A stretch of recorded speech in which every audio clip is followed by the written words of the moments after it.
Did you finish all the questions? You didn't finish all the questions. What are you going to do when we have the test? You won't know the answers.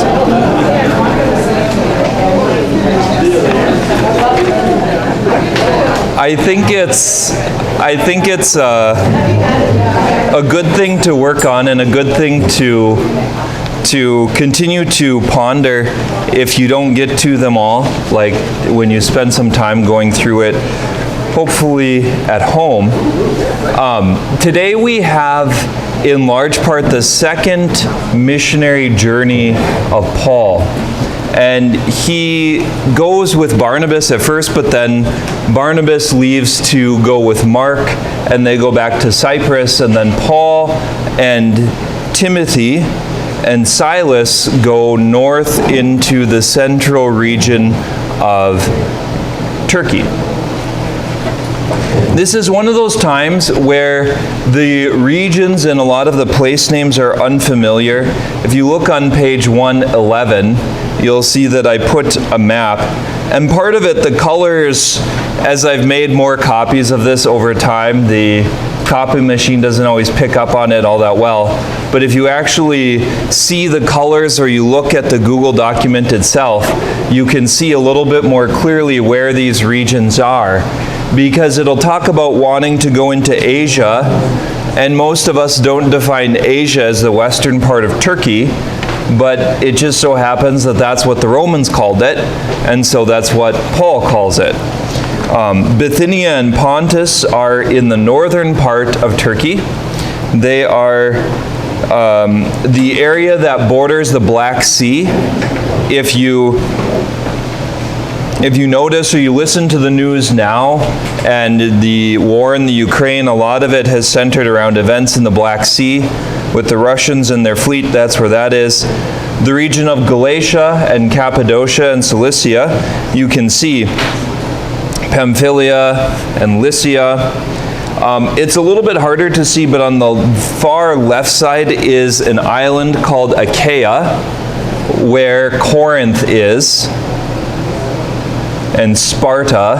If you've heard of Sparta, the Greek cities of Sparta and Corinth. And you'll notice that some of the cities, like Paul today goes to Philippi.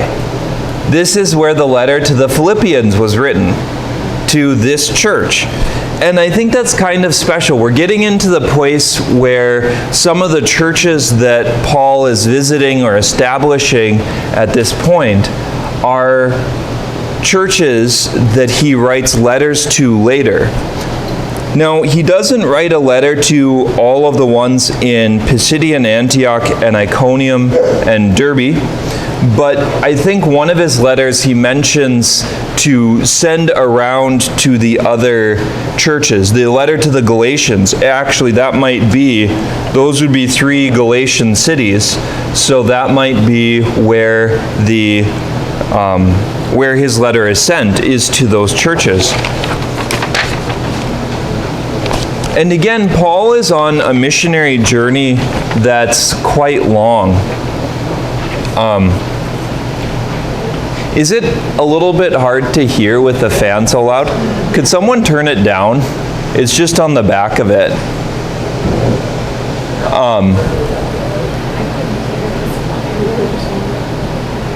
I think it's just a few numbers. That's a little bit better. We have to make do for this summer. It's just the way it is. As you've noticed, hopefully soon we'll have all our parts put back together, but soon might be the end of the summer.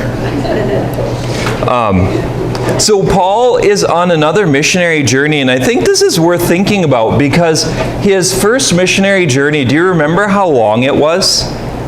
They went through Cyprus, and then they go up into Turkey. 3 years? Not 3 years, that's a little bit longer. Between 18 months and 2 years. But if you think about it, how many of you, did you have a question? Yeah, I looked up the timeline of Acts. Yeah. And there they indicated that first journey was up here. I think, 80 is what we're listed at. yeah. So I think part of it is that we don't exactly know. That there's some fluidity with the dates in the book of Acts. The traditional end of the book of Acts is around the death of Paul, which was likely in 67 AD, and the persecution of Nero in Rome. Paul and Peter probably both die around 67. But basically, the book of Acts takes us from the death and resurrection of Jesus, probably around 30 AD, maybe a little bit later, 32, 33, to 67. So it covers a period of about 40 years. But even if his first missionary journey is a little bit shorter, one of the things that I think is worth considering is how you get ready for a journey like this. I wonder if he even knew where he was going. You know, lots of you have various vacations planned in the summer. How many of you are planning to be gone for 18 months?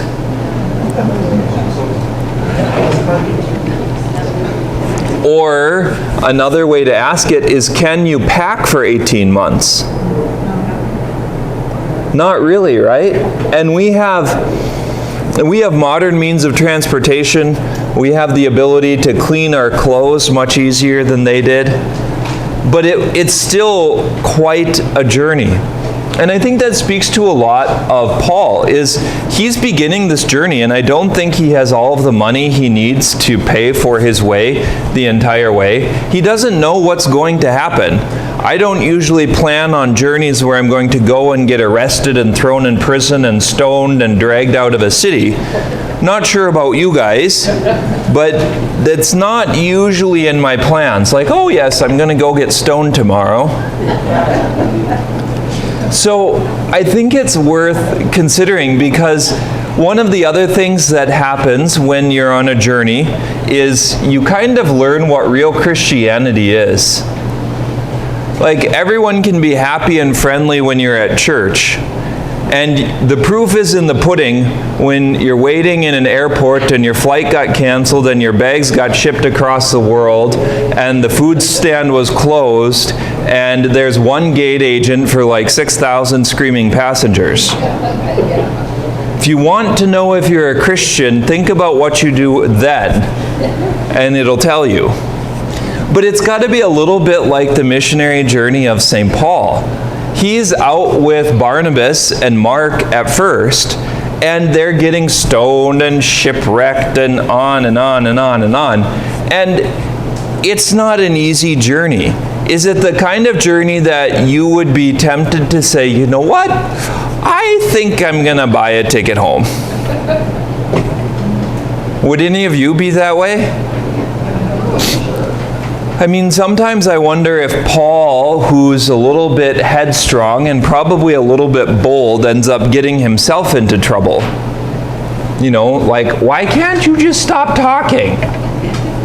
Why do you have to antagonize them? You know, I could see myself asking questions like that. And so it begins with this separation of Paul and Barnabas, because Barnabas will go with Mark and Paul will go with Silas and eventually recruit Timothy. But I think that you have to remember that this is quite a journey. This is quite a trip. It's not something that's easy. They're not just on a walk in the park. Be more like a walk in the park on days like this when it's 95 outside and there's no wind and who knows what else. So, to me, it makes a little bit more sense why Mark may have left. But there's other reasons too. I mean, there's any number of things, and we don't know. It doesn't tell us. It could be that he found out that someone in his family was sick and he needed to travel back. It could be that he wanted to go back for the grape harvest. It could be that, you know, I mean, there's any number of things. It doesn't say why. And that's important because we can easily assume the worst, like, oh, he left because he didn't like the mission. or he wasn't interested in following along, or it got too hard. And it could be those things equally as well. But it could be something very innocent. Is this Mark the same one that wrote the gospel? No. Yes. It is. Oh. Yes. This is John Mark, who eventually seems to connect with Peter in Rome, and then he writes his gospel from Peter's preaching. At least we think it's the same one. Again, it's sort of like, some of these names got used a lot, and so the church wasn't all that big. One would suppose that a famous person like John Mark, who ends up in Rome, that they wouldn't get confused. But if you don't understand the confusion, sometime try figuring out how many Marys there are in the gospel. And which one is which. And who is the Mary that they're talking about at various points. Like Mary, the sister of Martha. That's me.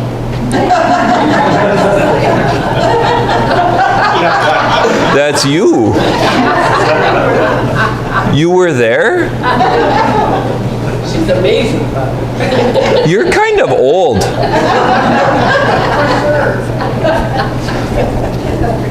I'd say you look like Yeah. For being over like 2,000 years old, you're doing pretty well. You'll have to tell us about this Paul and Barnabas characters. But it's hard. So I think it is the same Mark, but it might not be. Paul wants to return to the churches that they founded. This is important for evangelization, that it's not just about proclaiming the gospel. People think about that, the street preachers, the people that go, and they want people to accept Jesus as their Lord and Savior, and that's a good thing. We arguably need more of that. But equally important is actually following through, not just to proclaim it once, but Christianity takes a lot of work. It has to sink in, and it takes a long time. So Paul wants to return to these churches that they founded, and Barnabas wants Mark to come along. We don't know why. It could be because they were cousins. It could be because Barnabas liked Mark. It could be for any number of reasons, but Paul objects to it, saying we should not take with us someone who abandoned the mission. And it's hard to know that this disagreement seems like it ended up blowing up into quite a storm. It's somewhat easy to imagine that happening to St. Paul if he's a bit fiery. So it ends up that Paul and Barnabas separate, and Barnabas and Mark go where?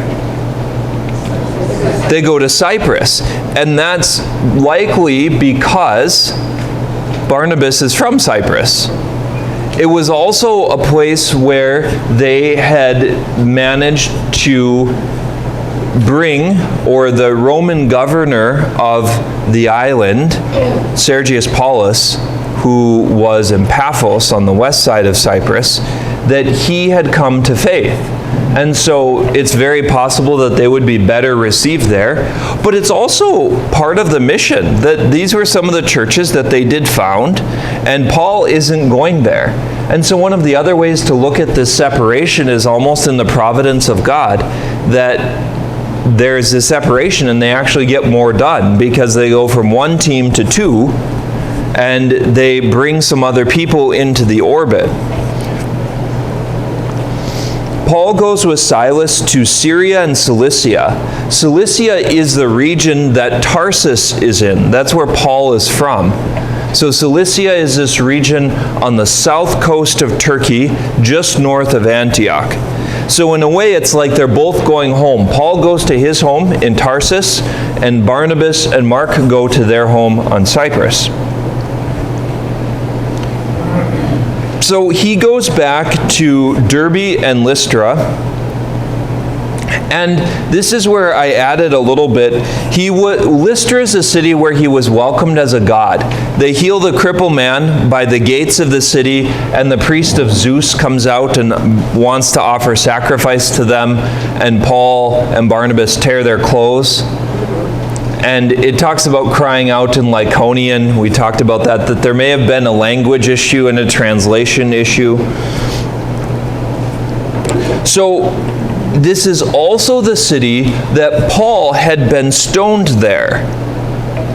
Like, you could say that this first missionary journey is a series of disasters, because when they get to Turkey, they go to Pisidian Antioch, and they're chased away by the Jewish people there who become jealous of the number of people that are coming to listen to Paul and not listening to them. And then they go to Iconium, and there they attempt to stone Paul, and he runs away at night. So he's probably kind of afraid. And then they go to Lystra, and they cure this man, or God does through them, and then they want to offer sacrifice to them as gods. But by the end of the story in Lystra, Paul is actually stoned and thought is dead and dragged out of the city. That's pretty dead to be dragged. And then Derbe is the only city that it says they made a lot of converts in. And then they go back. And then they sail back to Antioch. So now this time, when he's on his journey, they're going to go back to some of these cities. But I would think that you'd approach somewhere like Lystra with a bit of apprehension if you were stoned there. And then it notes that Timothy is a part of this community, and it talks about Timothy. Timothy is the son of a Jewish, maybe Jewish Christian mother and a Greek father, so Greek pagan father. And Paul, interestingly enough, is preaching primarily where? What is the place that he preaches in? In the synagogue. He goes there almost every week, and in synagogues you would expect to find mostly Jews, Jewish people, Jewish faith, Jewish religion. And so Timothy, you run into this thing. Paul ends up having Timothy circumcised. And it sounds like something that is contrary to the decision that they just made a chapter ago in chapter 15. That the Gentiles were not to be urged to follow Jewish law. In this case, Paul has him circumcised, it says, and I think this is worth thinking about. First of all, that Paul is continuing to seek the Jewish people out. He doesn't reject them. In fact, it probably breaks his heart. He goes to the synagogue consistently, and he's thrown out, and he's beaten, and he's stoned, and he goes back week after week after week. He has a heart for his people. He sees them as part of the plan of God, as part of his ministry. But he also embraces the Gentiles. So that's part of it. The narrative doesn't speak about Timothy's experience at all. And I think that's kind of tragic. I wish it would have said something. Because Timothy must be a grown man by this point. Circumcision is a rather painful operation. If it's not done, I think even when it's done on children, it's painful. But he ends up being circumcised because Paul doesn't want to pose a stumbling block for the Jews of the region. I would say that this is also a sign that Timothy is offering himself for the mission. Like, Christianity is uncomfortable. And if you don't believe that, we're doing it wrong. You know, it's not something just to stay in a comfort zone. And sometimes it's in places that you don't want to go. Sometimes it's in people you don't want to deal with. Sometimes it's in situations. I mean, when you think about the poor, for instance, sometimes I have to scratch my head a little bit when I see the people coming to ask for assistance from the St. Vincent de Paul Society, and you wonder what kind of life choices they're making, and how this is all going to go, because there's a lot to be concerned about. But the poor weren't all that different in the time of Jesus. And it's hard because he has this extreme fondness for the poor, and he talks about the poor, and you think about this again and again, and Jesus talks about reaching out to them. And he doesn't talk about whether they were any more able to receive it. Now, some of it is different because in the ancient world, there were more people who were poor, on the poorer end of the spectrum, just because they didn't have enough to provide. In the modern world, poverty, especially in our area and in much of the United States, is very linked to either the choices that you've made or, in a lot of cases, to mental illness and mental struggles. And we're really, sadly, reaping the fruit that was sown when they closed all of the mental institutions, because now those people are out on the street. It doesn't mean the mental institutions were good in every case. There were serious issues in some of them that needed to be cleaned up, but babies in bathwater are important, and you want to throw out the bathwater and save the baby. But I don't think it's all that different in the ancient world. That there is still this desire to encounter God in the poor.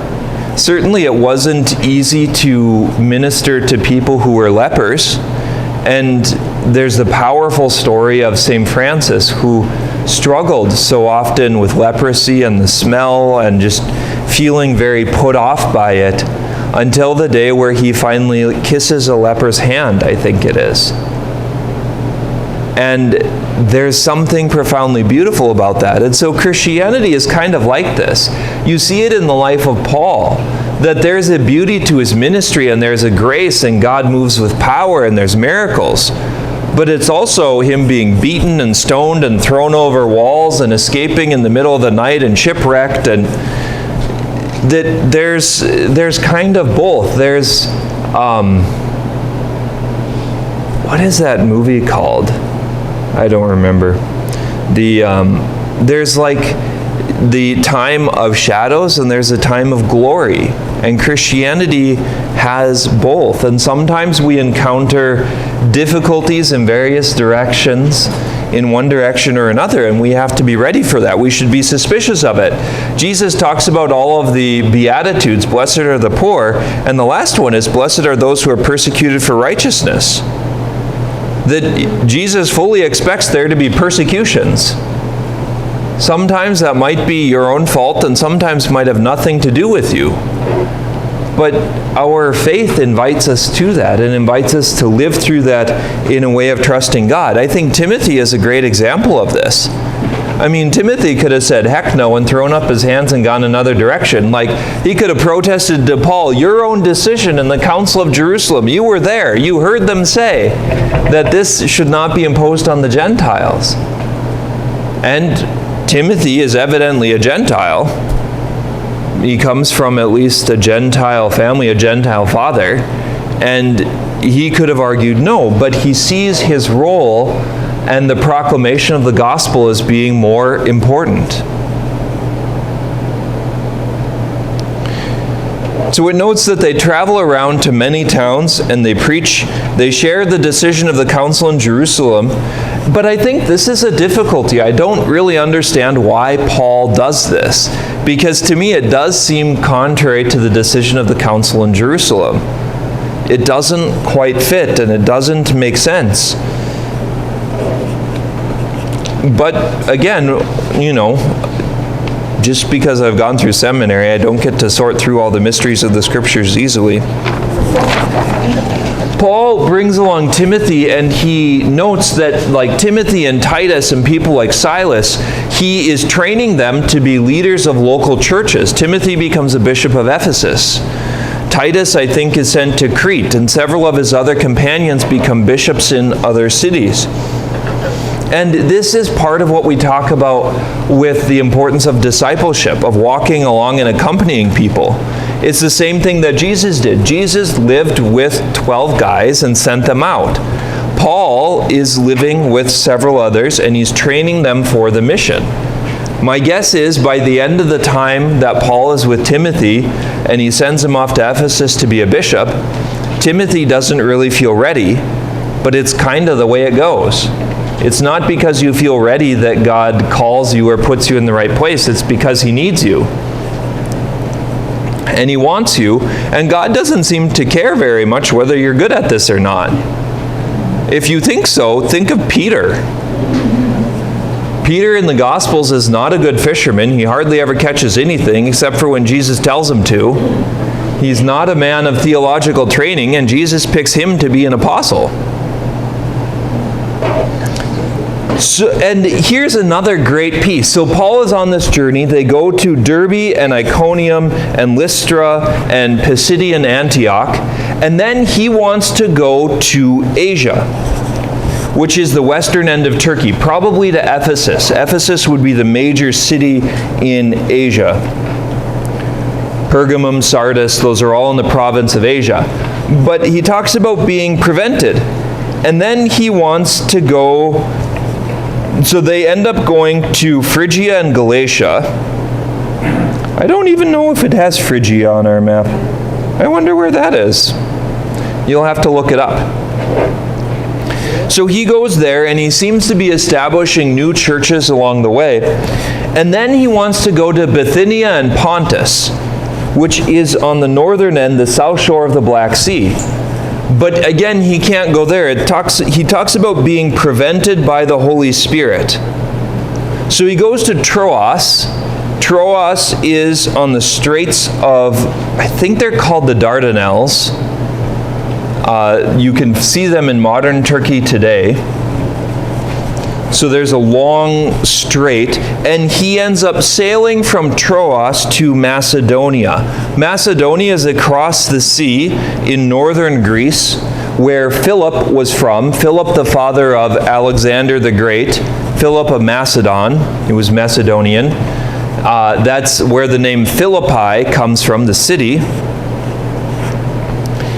And Paul has this vision of a Macedonian who comes and stands before him and invites him to come over and help them. This is the first time a missionary enters Europe. This is a profound moment because Christianity will shape European history like no other place on earth. Sometimes for better and sometimes for worse, or at least people used it badly. But he goes to Macedonia. It's in the northern end of Greece. Like I said, the map, if you look in the book, you can find a better map, I think. Or if you look online, Paul's second missionary journey, you can find better maps. This one's a little bit harder to read now that it's been copied so many times.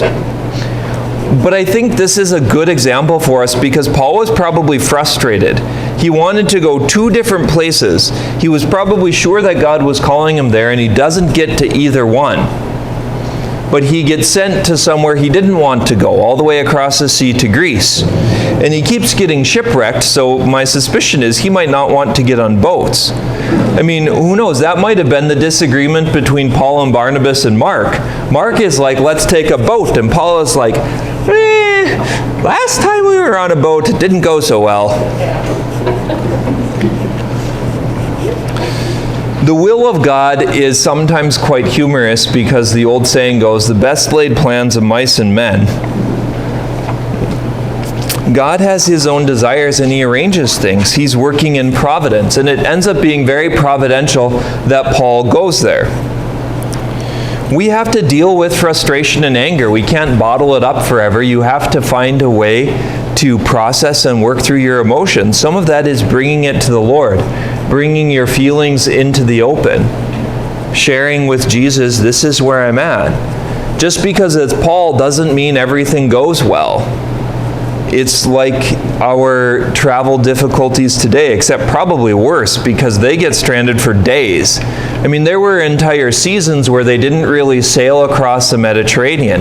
Any guess why? The weather. It was either rough seas or the wind was blowing in the wrong direction. And when you have a sailboat, it's real important that you have the wind blowing in the right direction, because if it doesn't, your sails don't work. In fact, they work against you. So they're traveling to Europe, and they go from Troas to Samothrace. Samothrace is a small island between Asia, the province of Asia, and northern Greece. There's a famous sculpture from Samothrace called the Winged Victory. It's in the Louvre. If you've been to the Louvre, you probably walked under it. It's this giant statue. It's missing a head, but it's quite famous. This is the island that it's from. And oddly enough, Paul, it says, only spends a day there. Like, so much for preaching to them. You know, if you're from Samothrace, you're just out of luck. Like, yep, no gospel for you. Why do you think Paul does that?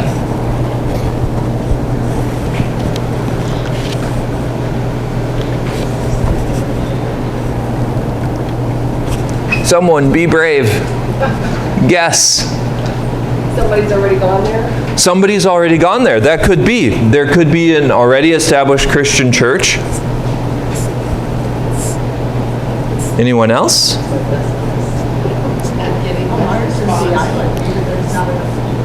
How large is the island? That's a great question. I don't know. I don't know what was on Samothrace at this time.